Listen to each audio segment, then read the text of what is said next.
பிஸ்மில்லாஹிர் ரஹ்மானிர் ரஹீம்.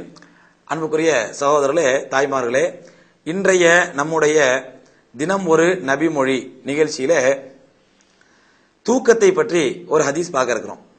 தூக்கங்கிறது என்ன அப்படின்னு சொன்னா, ஒரு மனிதனுக்கு இன்றியமையாத அத்தியாவசியமான ஒரு தேவை. எப்படி ஒரு மனிதனுக்கு உணவு அவசியமோ தண்ணீர் அவசியமோ, அதே மாதிரி தூக்கங்கிறது ரொம்ப அவசியம். தூக்கம் இல்லைன்னா, ஒரு நாளைக்கு ஒரு ராத்திரிக்கு தூக்கம் இல்லாட்டா அன்னைக்கு பகல் பூரா நமக்கு வேலையே ஓடாது. அது 2 நாள் 3 நாள் தொடர்ந்து தூக்கம் இல்லைன்னு வைங்களேன், அவ்வளவுதான் பைத்தியம் முடிச்ச மாதிரி ஆயிடும். அதான் அல்லாஹ் ரப்பல் ஆலமீன் குர்ஆன்ல சொல்றான், ஃபஜஅல்னா நௌமக்கும் சுபாதா, நாம் தூக்கத்தை உங்களுக்கு மிகப்பெரிய சிறந்த ஓய்வாக ஆக்கி வைத்திருக்கிறோம். தூக்கங்கிறது ஒரு மனிதனுடைய மூளைக்கு, மனிதனுடைய உடல் உறுப்புகளுக்கு, அவனுடைய சிந்தனைக்கு எல்லாத்துக்குமே ஓய்வு. அது அந்த ஓய்வு எடுக்கும் பொழுதுதான், அந்த இரவு நேரத்தில் நிம்மதியா தூங்கி எந்த டிஸ்டர்பன்ஸ் இல்லாம ஓய்வு எடுத்து தூங்கும் பொழுதுதான் அவனுடைய மற்ற பகல் நேரங்களுடைய வேலையிலே அவன் முழுமையான சுறுசுறுப்போடு, முழுமையான ஆர்வத்தோடு தன்னுடைய மற்ற பணிகளை செய்ய முடியும். இது அல்லாஹ் சுப்ஹானஹு வ தஆலா மனிதனுக்கு வழங்கி இருக்கக்கூடிய மிகப்பெரிய நியாமத்து. இந்த நியாமத்தை நமக்கு எப்ப தெரியுமா தெரியும்? தூக்கங்கிறது நம்ம நினைக்கிறோம் தூக்கம் வந்துருது சீக்கிரம் அப்படின்னு சொல்லி, ஆனா தூங்காம கஷ்டப்படுறாங்க பாருங்க, அவங்கள்ட்ட கேளுங்க தூக்கங்கிறது எவ்வளவு பெரிய அருட்கொடைன்னு தெரியும். தூக்கங்கிறது இறைவனுடைய எவ்வளவு பெரிய அருட்கொடைங்கிறது. தூங்காம கஷ்டப்படுறாங்க பாருங்க, அவங்கள்ட்ட கேட்டா தெரியும். தூக்கம் நமக்கே பாருங்க, ஒரு நாள்ல தூக்கம் வரலன்னு வைங்களேன், ஒரு அரை மணி நேரம் தூக்கம் வரல, உலகமே வெறுத்து போன மாதிரி இருக்கும். இப்படி பிறண்டு படுப்போம், அப்படி பிறண்டு படுப்போம், எழுச்சி நடமாடுவோம், பார்ப்போம், அதை பார்ப்போம், இதை பார்ப்போம், எப்படியா தூக்கம் வருதான்னு பார்ப்போம். தூக்கம் வரலன்னா நமக்கு டென்ஷன் ஆயிடுவோம். நடக்குதா இல்லையா? அப்ப தூக்கம் என்பது ஒரு மனிதனுக்கு இறைவன் வழங்கிய மிகப்பெரிய அருட்கொடை. அந்த தூக்கத்தை கூட எப்படி தூங்கணும் என்று சொல்லித்தரக்கூடிய ஒரே மார்க்கம் அல்லாஹ்வுடைய தீனுல் இஸ்லாம் மட்டும்தாங்க. பெருமானார் ஸல்லல்லாஹு அலைஹி வஸல்லம் அவர்கள் ஒரு மனிதன் எப்படி தூங்கணும், அவனுடைய வாழ்க்கையில விழிச்சிருக்கும் பொழுது எப்படி நடக்கணும்னு சொல்லி கொடுத்த ரசூலுல்லாஹி ஸல்லல்லாஹு அலைஹி வஸல்லம் தூக்கத்தை பத்தி சொல்லி தர்றாங்க. எப்படி தூங்கணும், எந்த முறையில தூங்கணும் அப்படின்னு சொல்லி தர்றாங்க. பொதுவா தூக்கங்கிறது ஒரு மனிதனுடைய சின்ன மரணம். அது ஒரு குட்டி மரணம். எப்படி மரணிச்சுட்டா நமக்கு உலகத்துல என்ன நடக்குதுன்னே தெரியாது. மரணிச்சிட்டோம்டா அக்கம்பத்தில் என்ன நடக்குது தெரியாது, உலகத்தில் என்ன நடக்குது தெரியாது. அதே மாதிரி தூக்கம் என்பதும் ஒரு மனிதனுடைய குட்டி மரணம் மாதிரி. அது நமக்கு என்ன நடக்குதுன்னே தெரியாது. தூங்கிட்டு இருக்கிறோம், நம்ம கழுத்துக்கிட்ட ஒருத்தர் கத்தி வச்சுட்டு நிக்கிறாரு, நமக்கு ஏதாவது தெரியுமா?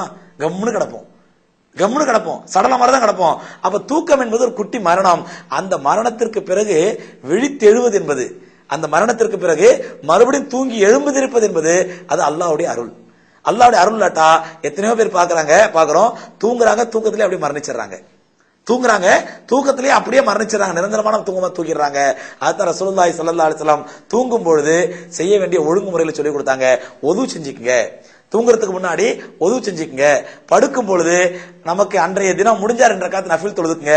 நம்முடைய பாவங்களுக்காக அல்லாஹ்ட மன்னிப்பு கேளுங்க. அன்றைய படுக்கையில உட்கார்ந்து அன்றைய பகல் முழுவதும் நாம என்ன நல்ல காரியம் பண்ணிருக்கோம் என்னங்க, காலை இத்தனை மணிக்கு இந்த நல்ல காரியம் பண்ணோம், இந்த நல்ல காரியம் பண்ணோம், இந்த நல்ல காரியம் பண்ணோம், செஞ்ச நல்ல காரியங்கள் என்னங்க, எத்தனை தப்பான காரியங்கள் செஞ்சிருக்கிறோம், ஏதாவது பாவம் பண்ணிருக்கிறோமா, யாருடைய மனசையா வேதனைப்படுத்தணுமா, யாரோட சண்டை போட்டோமா, யாரையாவது ஏமாத்தணுமா, எங்கேயாவது போய் சொன்னோமா, யாருமையாவது தப்பான எண்ணம் கொண்டோமா, எல்லாத்தையும் நினைச்சு நாம் செஞ்ச தவறுகளை பூரா பட்டியலிட்டு உட்கார்ந்து தனிமையில உட்கார்ந்து அல்லாஹ்ட்ட தௌபா செய்யுங்க. யா அல்லாஹ், நான் இப்படிப்பட்ட தவறுகளை செஞ்சிருக்கிறேன், என்ன மன்னிச்சிரு, நாளைய தினம் இந்த மாதிரி பாவங்கள் செய்யாம என்ன பாதுகாத்துரு. அதே மாதிரி நன்மைகளை எண்ணி, யா அல்லாஹ் நான் இவ்வளவு நன்மைகள் செஞ்சிருக்கிறேன், இனிமேல் தொடர்ந்து வரக்கூடிய நாட்களில் இதை விட அதிகமான நல்ல காரியங்கள் செய்யக்கூடிய பாக்கியத்தை கொடு அப்படின்னு அல்லாஹ்ட்ட பிரார்த்திட்டு நம்ம படுக்கணும். படுக்கும் பொழுது நபி ஸல்லல்லாஹு அலைஹி வஸல்லம் சொல்றாங்க, வலது பக்கமா படுங்க, வலது பக்கமா கையை வச்சு படுங்க. இதுக்கு சயின்டிபிக் காரணம் இப்ப சொல்றாங்க. என்னன்னு சொன்னா, மனிதனுடைய இதயம் ஆண்களை பொறுத்தவரை இதயம் இடது பக்கம் தான் இருக்குது. நீங்க இடது பக்கம் சாஞ்சி படுத்தாலோ அல்லது குப்புறப்படுத்தாலோ என்ன ஆகும் சொன்னா, உங்களுடைய ஒட்டுமொத்த உடலுடைய வெயிட்டும் அந்த இதயத்தை அழுத்தும். ஒட்டுமொத்த உடம்புடைய வெயிட் இதயம் எங்க இருக்கும் பொழுது ஆகும், நம்முடைய உடம்பு அப்படியே இந்த இதயத்தின் மீது பிரஸ் ஆகும். அல்ல கவுந்து படுத்தாலும் ஒட்டுமொத்த உடம்புடைய வெயிட் இதயத்தின் மீது பிரஸ் ஆகும். ஆனா நபிகள் நாயகம் ஸல்லல்லாஹு அலைஹி சொல்றாங்க, அதனால ஆண்கள் படுக்கும் பொழுது வலது பக்கமா படுங்க. ஏனென்றால் இதயம் தொங்குன நிலையில இருக்கும், அதனால அந்த இதயத்துக்கு எந்த பாதிப்பு இருக்காது, உடலுடைய வெயிட் இதயத்தின் மேல போகாது. இது இன்னைக்கு சயின்டிபிக்கலா சொல்ற காரணம். ஆனா 1400 வருஷத்துக்கு முன்னாடி ரசூலுல்லாஹி சொல்றாங்க, வலது பக்கமா சாஞ்சி படுங்க. வலது பக்கமா சாஞ்சி படுக்கும் பொழுது அல்லாஹ்ட்ட துஆ செஞ்சிட்டு படுங்க. எப்படி? அல்லாஹும்ம பிஸ்மிக அமூது அஹ்யா, அல்லது பிஸ்மிக அல்லாஹும்ம அமூது அஹ்யா, யா அல்லாஹ் உன்னுடைய பெயராலே மரணிக்கின்றேன்.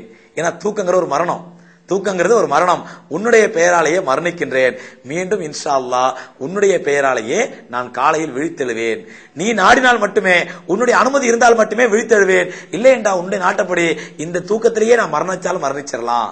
பெருமானார் ஸல்லல்லாஹு அலைஹி வஸல்லம், யார் இந்த முறைப்படி ஒருவர் தூங்கி இந்த முடிஞ்சா படுக்கும் பொழுது அல்ஹம்து சூரா, குல்ஹுவல்லாஹு, குல்ஹுவது பிரபில் ஃபலக், குல்ஹுவது பிரபின் நாஸ் இந்த 3 சூறாக்களையும் ஓதி கையில ஊதி உடம்புல தடவிட்டு படுங்க.